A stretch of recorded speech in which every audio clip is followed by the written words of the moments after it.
Le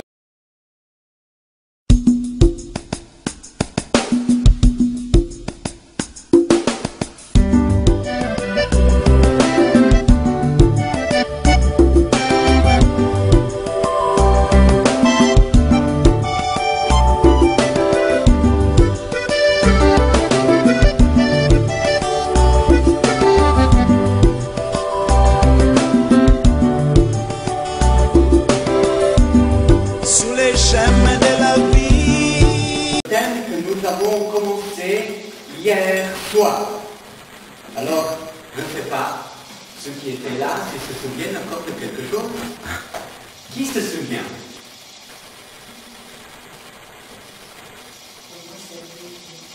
Oui, comment servir Dieu? Amen. Dans une phrase, hein?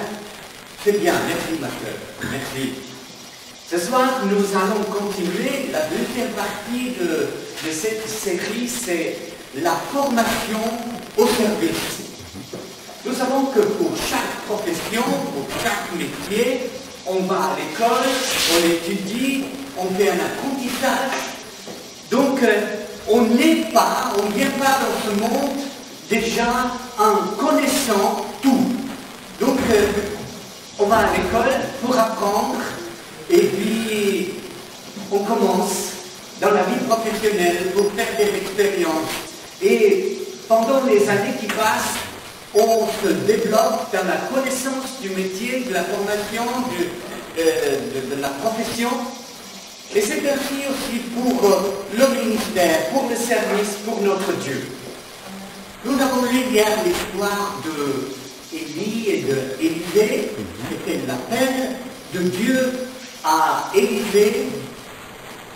Et c'est un peu cette histoire qui va être le fil rouge aussi ce soir et demain. Amen.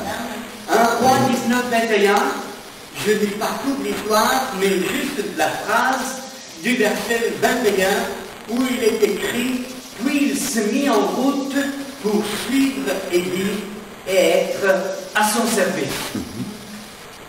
Élie avait jeté son manteau sur Élisée et il avait compris que là il y avait quelque chose de divin. Amen. Il y avait un appel de Dieu pour sa vie. Et tout de suite il a laissé son travail, tout ce qu'il était en train de faire, de labourer avec 12 paires de bœufs. Et puis il dit à Élie, attends-moi ici. Je vais tout de suite rentrer à la maison, je vais prendre congé de ma famille et puis je te suivrai. Et c'est ce qu'il a fait.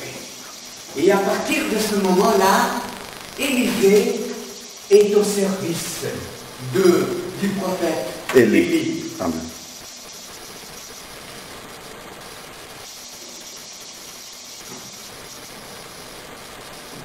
Avant de prendre la relève, Élisée fut tout un temps aux côtés d'Élie.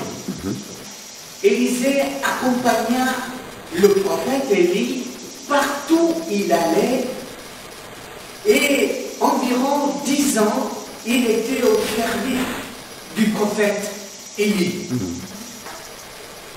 Et il voyait ce qu'il faisait, il voyait comment il agissait dans les différentes situations, Amen. il voyait Élie prier, donc il était tout près de lui et il le suivait, il le regardait et il apprenait d'Élisée. D'Élie. Alors, à partir du chapitre 19, on n'entend plus parler d'Élisée. On retrouve Élisée, qu'on parle de lui, dans le chapitre 2 de 2 Rois, où les détails nous font comprendre qu'Élisée fit ce qu'il avait promis de faire, c'est-à-dire suivre Élie. C'était son devoir. Il eut un appel de Dieu. C'est Dieu lui-même qui avait dit au prophète, va et oins Élisée à ta place comme prophète. Et pendant tout ce temps, Élisée a suivi son maître.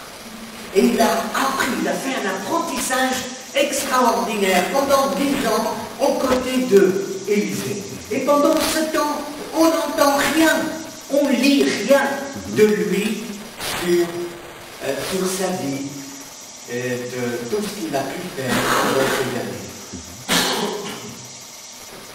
Et alors, en partant, en lisant un roi 20 jusqu'à 2 rois chapitre 1, on peut imaginer Élisée aux côtés d'Élie dans des scènes saisissantes telles que la confrontation avec le roi Akab au sujet de la vigne de Naboth. Amen. Vous connaissez l'histoire. Amen. La reine Jézabel voulait la vigne de Naboth. Et Naboth, il a dit non, je ne donne pas ma vigne, parce que c'est mon héritage. Amen. Ça fait partie de ma famille, c'est à moi. Et donc, je ne la céderai pas. Et puis, le roi Akab, il est rentré à la maison, il était tout triste. Et puis, Jézabel, sa femme, qui était très méchante, lui dit, mais qu'est-ce qu'il y a? Pourquoi es-tu si triste? Et lui, il a raconté l'histoire. Naboth, il ne veut pas me donner la vigne, je voulais payer un beau prix, voilà. Mais il ne l'a pas voulu. Et la reine Jézabel lui dit, mais ne te fais pas de soucis, je vais régler ça. Oh là là. Sans dépenser de l'argent. Et ce qu'elle a fait, elle a envoyé des lettres aux anciens d'Israël, et puis, nous connaissons la fin de l'histoire, c'est que Naboth a été lapidé. On a, comment dire, il y avait des faux témoins qui parlaient contre lui en disant qu'il avait fait des choses qu'il n'avait pas faites. Ouais. Et comme ça, il a été lapidé, et Naboth, il a pu prendre la vigne de Akab, a pu prendre la vigne de Naboth. Et puis là, nous voyons le prophète Élie qui va vers lui et qui a une parole dure vers le roi, une parole de jugement. Et nous voyons Élie et son serviteur Élisée à son côté. Donc il a vu comment Élie a agi, comment il a parlé avec autorité. Amen. Dans le nom du Seigneur. Amen. Et puis, on lit encore dans 2 Rois chapitre 1 de la démonstration de force face aux militaires que le roi avait envoyé pour prendre Élisée. C'était le roi Akabia. Et là, c'est le feu qui descend du ciel sur ces soldats et qui sont anéantis. Donc, Élisée était aux côtés d'Élie et il a tout vu. Comment il a agi, ce qu'il a fait, comment il faisait. Alors il nous faut comprendre qu'Élisée était aux côtés d'Élie, pas en tant que prophète, pour prophétiser. Il était là au service du prophète. Amen. C'est plus tard, lorsqu'Élie n'était plus là, qu'on voit Élisée qui prend le flambeau et qui agit avec autorité. Déjà tout de suite, après l'enlèvement d'Élie, il prend le manteau d'Élie et il frappe les eaux du Jourdain. Gloire. Et les eaux s'ouvrent. Amen. Alléluia. Gloire à Dieu. C'est le commencement du ministère prophétique de Élisée. Donc, Élisée était aux côtés de Élie, pas comme le prophète associé ou comme un prophète en second, mais il était là comme le serviteur.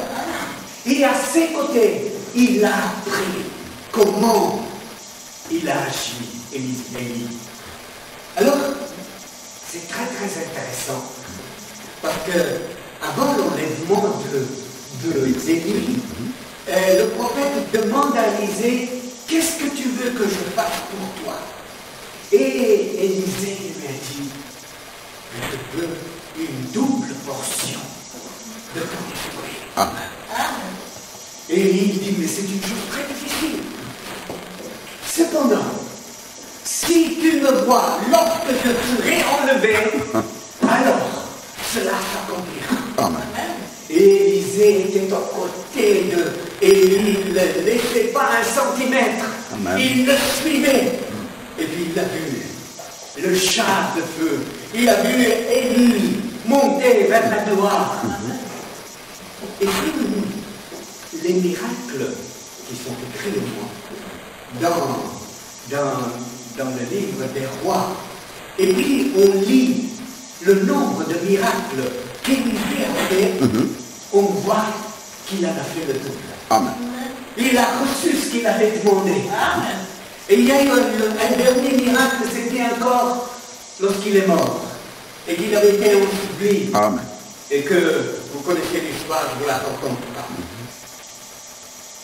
Parfois, on pense qu'il suffit d'avoir l'appel pour être un serviteur de Dieu, d'avoir une formation théologique, d'avoir fréquenté une école biblique pour être pasteur, pour être serviteur de Dieu. Alors c'est des choses très importantes. Nous avons vu hier soir, l'appel est déterminant dans la vie d'une personne. Nous avons besoin d'être appelés par Dieu. Et c'est lui-même, Dieu lui-même, nous disions hier soir, qui choisit ces hommes et ces femmes, Amen. qui choisit ses serviteurs. C'est pas l'homme, c'est pas une organisation humaine, mais c'est Dieu lui-même Gloire. qui il appelle ses serviteurs.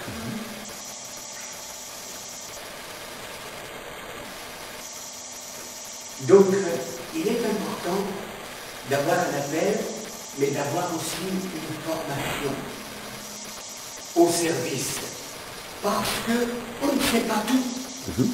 Et si on n'a jamais servi, on ne peut pas savoir comment il faut faire pour servir. Dans l'Ancien Testament, il y avait l'école de prophètes. Et on parle des fils des prophètes. Ce n'était pas leurs enfants, mais c'était les disciples des prophètes. C'était des apprentis. Donc c'était des hommes qui étaient suivis par des prophètes établis, qui avaient la connaissance, qui avaient l'expérience, et il y avait des jeunes, il y avait d'autres à leur côté qui apprenaient à suivre Dieu, à servir Dieu, à être des canaux inspirés de Dieu, des instruments puissants de Dieu. Amen. Les disciples de Jésus, ils furent 3 ans, environ 3 ans, aux côtés de Jésus. N'est-ce pas? Amen. Et ils le suivaient partout. Ils étaient toujours ensemble, nuit et jour. Ils marchaient ensemble. Ils entendaient Jésus prêcher, enseigner. Ils voyaient Jésus prier. Ils se retiraient tout seuls dans la solitude, pour chercher la face du Père. Amen. Et donc, les disciples ont eu une formation directe, soit théologique que pratique. Gloire. Et puis c'est seulement à Pentecôte, lorsqu'ils furent remplis du Saint-Esprit, qu'ils commencèrent à agir dans la puissance du Saint-Esprit. Pierre, le jour de Pentecôte, il annonce un message disant, inspiré du Saint-Esprit, et environ 3000 personnes ont accepté Jésus. Gloire. Alléluia. Amen. Le service a vraiment commencé le jour de la Pentecôte. Et à partir de ce moment-là, ils ont prêché partout et ils ont guéri les malades, ils ont édifié le royaume de Dieu. Il est important d'être fort. Et lorsque nous lisons un Jean 1 à 3, j'aimerais bien le dire, le souligner, parce que c'est très important que l'apôtre Jean l'écrit ici. Il dit ce qui était dès le commencement, ce que nous avons entendu. 1 Jean 1, 3. Donc, ce qui était au commencement, ce que nous avons entendu, ce que nous avons vu de nos yeux, ce que nous avons contemplé et que nos mains ont touché concernant la parole de la vie, nous l'annonçons. Amen. les disciples des apôtres, ils n'annonçaient pas quelque chose qu'ils ne connaissaient pas. Ils avaient été avec Jésus et ils avaient vu, ils avaient entendu avec leurs oreilles, ils avaient vu avec leurs yeux. Et donc ils pouvaient transmettre quelque chose de vécu. Amen. Pas quelque chose qu'ils avaient entendu par quelqu'un, mais c'était quelque chose qui faisait partie de leur vie, parce qu'ils l'avaient vécu. C'était quelque chose de personnel. Nous l'avons vu. Nous en sommes témoins. Et nous vous l'annonçons, cette vie éternelle qui était auprès du Père et qui s'est manifestée à nous. Ce que nous avons vu et entendu, nous vous l'annonçons à vous aussi, afin que vous aussi, vous soyez en communion avec nous. Rien d'autre que ce qu'on a vu et ce qu'on a entendu. Alléluia. Ils avaient été bien formés, les disciples. Ils n'avaient pas étudié dans des livres, mais ils avaient vu Jésus à l'œuvre. Ils avaient vu Jésus agir, chasser les démons, ressusciter les morts, guérir les lépreux. Les boiteux pouvaient marcher, sauter. Ça, c'était ce qu'ils avaient vu. Amen. Et c'est ce qu'ils pouvaient annoncer aussi. Amen. Et c'est pour ça que c'est important d'avoir une formation pratique et pas seulement théorique. Parce qu'on peut avoir une tête pleine et un cœur vide. Voilà. Et si on n'a pas l'expérience de Dieu, tout ce qu'on peut savoir sur lui, eh ben, c'est vide, c'est creux. Ça semble creux. Amen. Alléluia. Gloire à Dieu. Lorsqu'on lit dans les Actes des Apôtres, chapitre 4, alors c'était Jean et Pierre qui étaient devant le conseil. C'est écrit ici, ils étaient étonnés de voir l'assurance de Pierre et de Jean, car ils se rendaient compte que c'était des gens simples et sans instruction. Amen. C'était pas ça à tête. Ils les reconnaissaient pour avoir été avec Jésus. Ils reconnaissaient le maître. Ils avaient lu le maître par excellence. Un maître merveilleux. Et il les a bien enseignés. Amen. Il a mis son empreinte. Gloire à Et Dieu. même les gens d'extérieur. Amen. Gloire. Amen. Gloire à Dieu. Et les serviteurs de Dieu doivent avoir ce sceau de Dieu. Et si on ne l'a pas, ça sonne creux. Amen. Tout ce qu'on peut dire, les beaux discours qu'on peut faire, des belles prédications, ne changent pas la vie des gens. Mais seulement si nous avons été avec Jésus, si nous sommes avec lui, si nous vivons avec lui, alors les choses peuvent changer. Alléluia. C'est merveilleux. Alléluia. Je vais faire quelques considérations encore sur la formation qui me semblent très importantes. En premier, j'ai mis ce titre. Il faut une formation professionnelle. Oh là là. Oh là là. Vous savez, Élisée, avant d'être prophète, il labourait la terre. C'était un paysan. C'était quelqu'un qui savait conduire les bœufs, Amen. qui savait travailler la terre. C'était un homme qui savait ce que ça signifie travailler, Amen. qu'il transpirait. Il savait combien c'est fatigant Le gagner travail. sa propre vie. Et vous savez, aujourd'hui, parfois, il y a des jeunes qui veulent entrer dans le ministère parce qu'ils se croient supérieurs et on a la vie facile. On peut parler aux gens, on peut dire aux gens ce qu'ils doivent faire.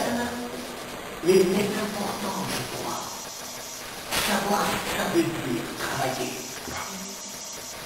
Bien sûr, il y a des exceptions. Dans la Bible, on dit de Samuel qu'il était tout petit alors qu'il a été sévré par sa maman, qu'il était au temple, au service de Dieu. Et alors qu'il était encore très jeune, Dieu l'appelle pour être le prophète en Israël, pour être un guide pour le peuple.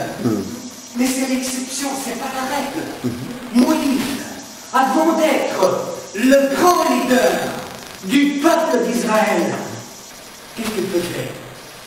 Il était avec le troupeau de son beau-père. Amen. Il savait ce que ça veut dire. Le travail.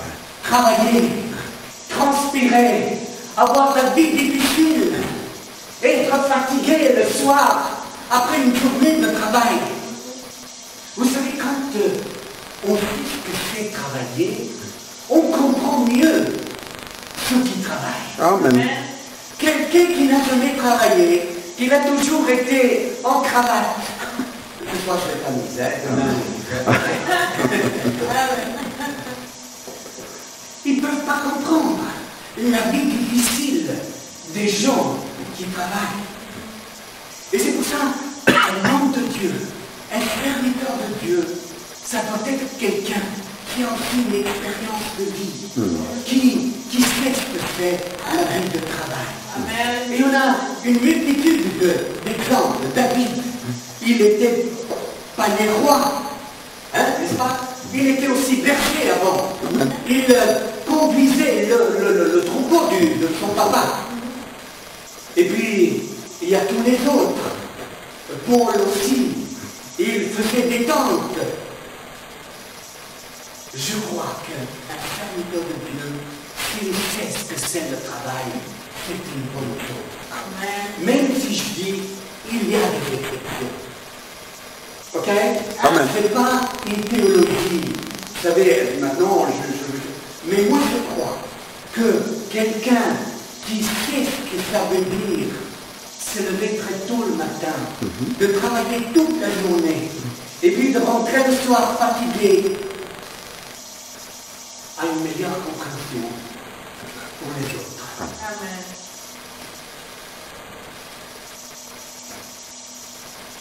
Il est important aussi dans la formation de vivre, d'avoir une vie de communion avec Dieu. Vous savez, il y a des choses qu'on peut apprendre en lisant des livres, en faisant des études, et c'est très important, mais il y a des choses qu'on ne peut apprendre que dans la communion personnelle avec Dieu. Amen. Ça, c'est la meilleure école. Ce qu'on peut apprendre dans la communion avec Dieu, on ne peut pas l'apprendre dans aucune école, dans aucun livre. Amen. Les meilleurs livres, il y a beaucoup de livres, vous savez, dans le monde chrétien, qui sont bien, qui donnent quelque chose, qui nous apprennent des choses. Mais il y a d'autres choses que nous pouvons les vivre seulement si nous avons cette relation personnelle avec notre Dieu. Amen. Il faut connaître le Maître pour être bien formé. Et on est formé au pied du Maître. Et notre Maître, c'est Jésus. C'est notre Seigneur. Et nous avons besoin de lui, d'être formés avec lui. Et pour avoir sa pensée en nous, il est important que nous connaissions lui, pour qu'il puisse nous transmettre sa pensée. Paul pouvait dire, nous avons la pensée de Dieu. Wow. C'est une petite phrase, hein? La pensée de Dieu. Mais quelle richesse il y a dedans. Il y a tout le plan de Dieu, la révélation de sa nature, de son plan, qu'il désire faire. Amen. Tout est là. Amen. Et nous avons besoin de recevoir sa pensée dans la mesure où nous sommes en communion avec lui. Amen. Et nous connaissons le Seigneur personnellement. Amen.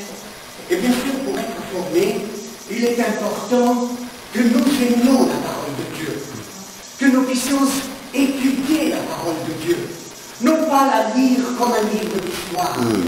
C'est vrai qu'il y a beaucoup d'histoires, surtout dans l'Ancien Testament, n'est-ce pas?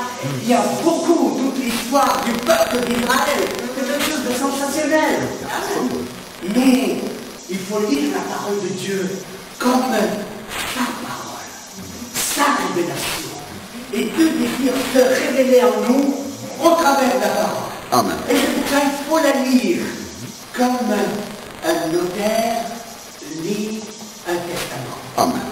Hein? Non pas comme on lit le journal. Hein, on lit ce qui nous intéresse, le titre qui nous intéresse. Mais vous savez, pour un notaire, quand il lit le testament, chaque mot a son poids, chaque virgule a son importance, chaque point, tout est important. Amen. C'est pourquoi, dans la parole de Dieu, c'est fondamental. Et l'homme de Dieu doit être un homme de la parole. Non pas ce que quelqu'un a dit, mais ce que Dieu dit. Amen. Amen. C'est important de connaître la parole, de l'étudier, de approfondir cette parole, pour que nous puissions vraiment connaître sa pensée. Parce que c'est seulement là que nous pouvons découvrir la pensée de Dieu, dans la mesure où nous aimons la parole, dans la mesure où nous lisons la parole, dans la mesure où nous étudions la parole, et dans la mesure où on se nourrit. Parce que vous savez, on peut lire la Bible seulement pour dire aux autres ce qu'ils doivent faire. Mais je dois lire la parole pour moi tout d'abord. Amen. Pour me nourrir, me fortifier, connaître ce que Dieu révèle dans sa parole.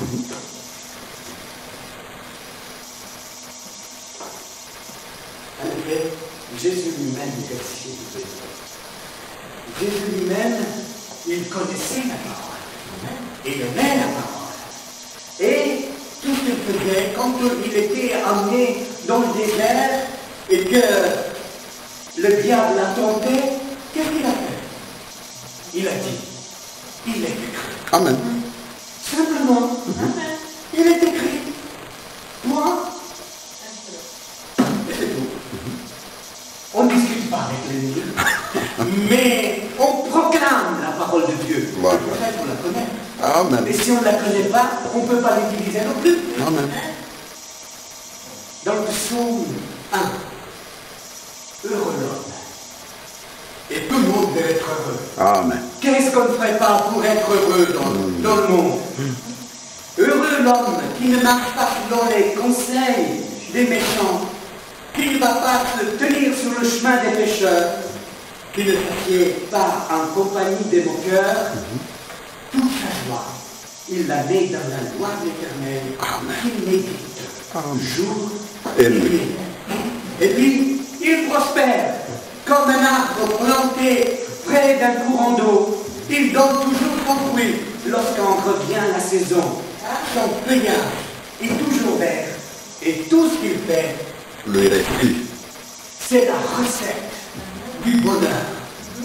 Donc, pas seulement les serviteurs de Dieu, pas seulement les apôtres, les prophètes, les évangélistes, les pasteurs, les docteurs, les anciens, les gars, mais tout le monde. Hier soir, nous disions, nous sommes tous serviteurs de Dieu. Nous sommes les sacrificateurs dans le nouveau pacte, dans la nouvelle alliance. Amen. Alléluia. Amen. Et puis, bien sûr, il est important d'avoir une saine formation théologique. Il faut une saine connaissance de la parole de Dieu.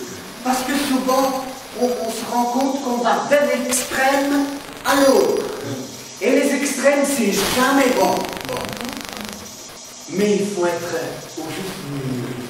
Il faut vraiment connaître la pensée de Dieu, le plan de Dieu. Et c'est pour ça une saine formation théologique, où on nous enseigne comment travailler avec la parole de Dieu, comment mieux extraire ces richesses qui sont dans cette mine qui est pleine de la gloire de Dieu. Donc il est important qu'on soit bien formé. Et c'est pour ça que je remercie Dieu d'avoir le privilège dans ma vie d'avoir fréquenté une école biblique qui est, je retiens, qui était vraiment très équilibrée, très bon enseignement et qui m'a fait beaucoup de bien et qui me sert encore aujourd'hui. Parce que les principes que j'ai appris il y a tant d'années, ils m'accompagnent et ils m'aident encore aujourd'hui dans le service pour le Seigneur. Amen. Jésus, il a bien enseigné ses disciples. Hein? Il a donné une bonne formation théologique. Il a expliqué les Écritures. Il leur a montré ce que cela veut dire. Il a ouvert les yeux, leur compréhension de la parole de Dieu. Marc 9.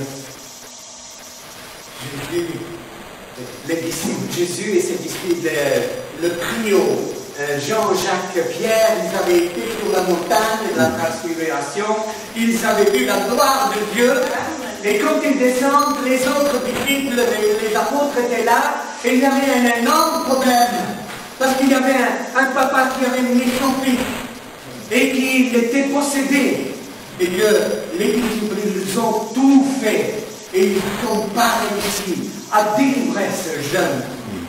Et puis Jésus, il vient. Et dans un clin d'œil, il libère ce jeune. Et à la fin, quand ils sont partis, les disciples demandent à Jésus, pourquoi nous n'avons pas pu chasser ces démons? Comment nous n'avons pu pas aider cet enfant et ce père? Et Jésus, il vit là, il explique. Et ce genre, ce type de démon, on peut les chasser seulement par la prière. Et aussi la prière comme important. Et puis, il y a des traductions où le jeûne. Dans l'autre, ça n'apparaît pas. Mais enfin, ces deux éléments importants, le jeûne et la prière. Jésus, il a entraîné les disciples. Il leur a montré les choses importantes. Ou bien nous voyons les disciples sur le chemin d'Emmaüs, après la résurrection. Les deux disciples qui étaient aveugles, qui ne voyaient rien, ils étaient désespérés. Ils avaient entendu le message de Pâques, mais ils n'y croyaient même pas. C'était une histoire de femme. Ils ont raconté que Jésus n'était plus là, ils ont vu Jésus, Jésus leur a paru, et puis Jésus qui explique les Écritures, depuis les prophètes, il est clair, et puis leurs yeux s'ouvrent. Alléluia. Nous avons besoin d'un saint enseignement de la parole de Dieu, avec notre compréhension soit claire. Et que nous puissions vraiment comprendre quel est le plan de Dieu, la pensée de Dieu pour aujourd'hui, pour notre monde, pour notre vie. Alléluia. Gloire à Dieu. Vous savez, dans d'autres mouvements, l'autre partie du mouvement d'église, du mouvement catholique, pour nous, ça ne suffit pas dans notre mouvement avoir fréquenté une école biblique. Ce n'est pas parce que quelqu'un a fréquenté l'école biblique qui devient tout de suite pasteur. Parce que dans le passé, il y en a beaucoup qui se sont brûlés. Et des gens qui croyaient avoir reçu un appel, et que probablement ils avaient reçu un appel de Dieu. Mais ils n'avaient pas eu de formation. Et on pensait que faire 3 ans d'école biblique, c'était suffisant pour être à la tête d'une église, être pasteur.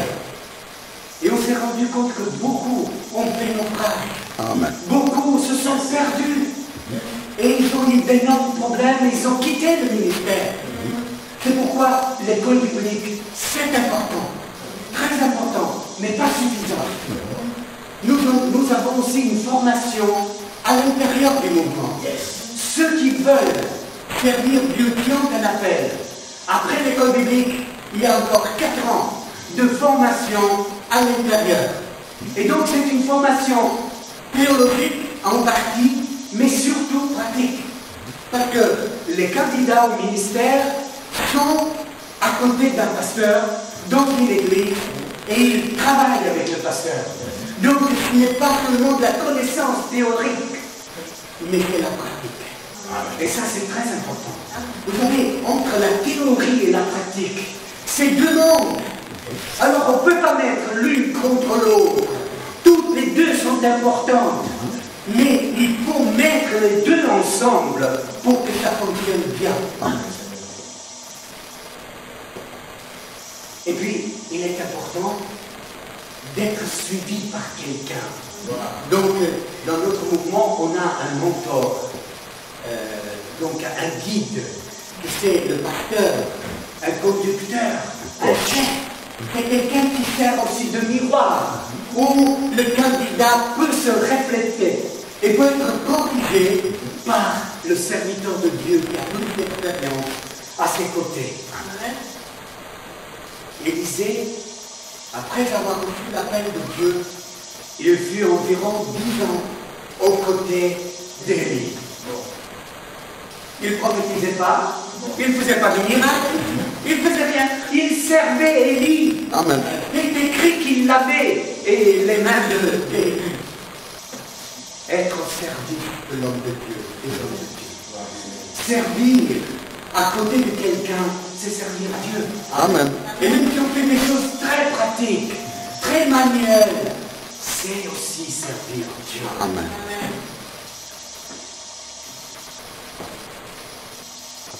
Il était aux côtés de Moïse et il était tout le temps avec lui. Amen. Il était Sous la tente, d'assignation et comme ça, il voyait comment Moïse priait, parlait avec Dieu. Il était là quand Dieu parlait à Moïse. Josué, il était là quand Moïse conseillait le peuple, Amen. l'aider à résoudre les problèmes des uns et des autres. C'était un apprentissage Extraordinaire que Josué a pu faire aux côtés de Moïse. Toi. Et puis il y a le texte Dans Nombre, chapitre 11, où Moïse corrige Josué, son apprenti. Alors nous lisons le texte pour mieux comprendre le contexte. Nombre 11, 24, Moïse sortit et rapporta au peuple les paroles de l'Éternel. Puis il rassembla 70 hommes choisis parmi les responsables et les plaça autour de la tente. L'Éternel descendit dans la nuée et lui parla. Il prit l'esprit qui reposait sur lui et le donna à ses 70 responsables. Quand l'esprit se fut posé sur eux, ils se mirent à parler sous son inspiration, comme des prophètes. Et c'est l'unique fois que cela leur arriva. Gloire. L'esprit vint également demeurer sur 2 hommes qui se trouvaient dans le camp et qui s'appelaient Eldad et Médad. L'esprit vint reposer sur eux car ils figuraient parmi les inscrits, bien qu'ils ne se soient pas rendus à la tente. Et dans le camp, ils se mirent à parler sous l'inspiration de Dieu. Un jeune homme courut avertir Moïse. Eldad et Médad sont en train de parler sous l'inspiration de Dieu dans le camp. Alors Josué, fils de Nun, qui était l'assistant de Moïse depuis sa jeunesse, tu es son assistant, et dire, mais qu'est-ce que tu dis? Tu ne veux pas prendre la place de Dieu si Dieu a permis que son esprit soit sur ces deux-là, même s'ils n'étaient pas présents parmi nous ici sous la tente. Gloire à Dieu. Amen. Et donc il corrige son assistant. Ainsi, Josué, il était formé aux côtés de Moïse.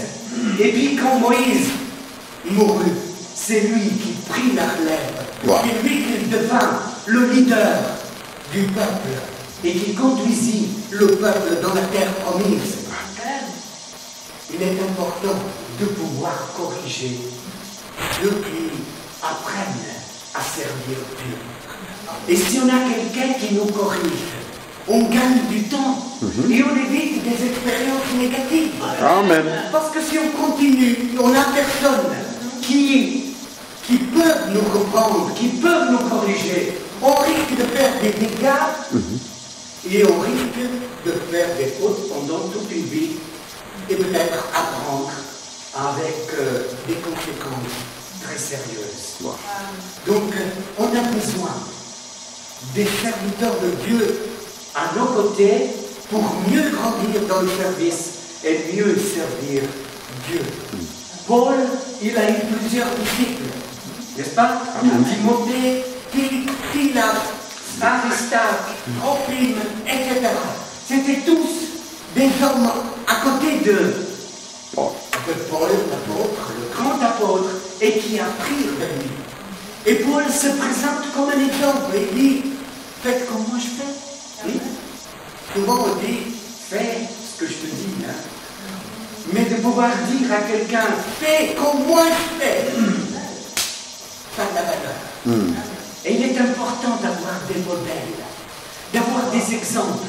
Et moi je remercie Dieu d'avoir eu à mes côtés des exemples de Dieu, qui c'était un point d'attache, qui étaient des exemples, des modèles, et qui ont été une grande aide dans ma vie. Et je remercie Dieu pour ces gens qui ont pris du temps pour investir dans ma vie, pour me donner leur exemple et être à mes côtés. Et puis bien sûr, nous voyons Paul dans les églises qu'il a formé des anciens, qu'il a formé des hommes et des femmes pour servir Dieu. Et là, ça devrait être la vision de chaque homme de Dieu. Se multiplier, de ne pas penser à soi-même et penser, moi je suis le roi, j'ai mon domaine et je règne, mais de penser à la succession, à la croissance, à la multiplication. Et ça, c'est mon principe, vous savez. Amen. J'investis beaucoup dans d'autres. Alors, dans cette période que je suis au Tessin, ça fait 11 ans maintenant, j'ai eu le privilège d'avoir des hommes à mes côtés, des femmes, que maintenant, il y en a un qui est pasteur à Bellinzona, c'est lui qui a pris la responsabilité. Il y en a un autre qui est à mes côtés, qui est en formation à l'intérieur du mouvement, et moi je suis son mentor, qui l'aide et qui le conseille et qui lui donne la possibilité de servir dans l'église, d'avoir, comment dire, aussi de l'expérience, de se faire de l'expérience, et puis de pouvoir le corriger quand c'est nécessaire, de l'encourager aussi. Et ça, je suis plus qu'en reconnaissant, parce que lorsque je prendrai ma retraite, j'ai mon successeur qui est là, qui grandit à mes côtés, et c'est la meilleure des choses. Parce que lorsque il y a un changement de leader, de pasteur, et qu'il doit venir de l'extérieur, parfois il n'y a pas d'autre moyen, n'est-ce pas? Et donc c'est bien comme ça, mais si on arrive à former des gens à l'intérieur, qui ont reçu un appel de Dieu, et qui sont accompagnés, qui sont aidés, et qui peuvent grandir dans le ministère, après c'est une continuation pour l'Église. Amen. Autrement, quand il y a un changement de leader, c'est un nouveau départ. Amen. Alors on a travaillé pendant des années dans une direction, pour une vision, pour réaliser une vision. Et puis il y a quelqu'un d'autre qui vient et qui recommence avec sa vision. Et on perd des années, on perd du temps de cette façon-là. Gloire. Tandis que si c'est comme ça, c'est la meilleure des choses, je trouve, à moi. Amen. Alléluia. Amen. Et puis, il est important de savoir que la formation dans le service, ce n'est pas l'affaire d'une période dans la vie. Que ce soit la période de l'école biblique ou de la formation pratique à l'intérieur d'une église à côté d'un pasteur. Mais la formation est continue. On a reçu un appel, c'est vrai. On a une bonne formation théologique, gloire à Dieu, c'est bien. Mais on a besoin d'apprendre toujours. Wow. Même dans le monde du travail, dans toutes les professions, il y a des cours d'ajournement régulièrement, n'est-ce pas? Amen. Parce qu'il y a une évolution et il faut qu'on soit au courant. Notre société change et les hommes de Dieu doivent être ouverts à ce qui se passe pour qu'ils puissent mieux porter le message dans le temps où nous vivons. Et donc nous avons besoin aussi de grandir spirituellement, de continuer notre formation, parce qu'elle ne s'arrête pas. Amen. Vous savez, la croissance d'un enfant de Dieu ou d'un serviteur de Dieu, c'est comme la vie d'un crocodile. Vous savez, les crocodiles, semble-t-il, moi je ne sais pas, j'ai lu, ils grandissent toute leur vie. Donc c'est pas une période de la vie qu'ils grandissent, mais toute leur vie, ils se développent et ils grandissent. aussi, nous avons besoin de grandir continuellement et nous avons besoin d'être formés continuellement pour pouvoir donner de toujours le meilleur pour le Seigneur. Dans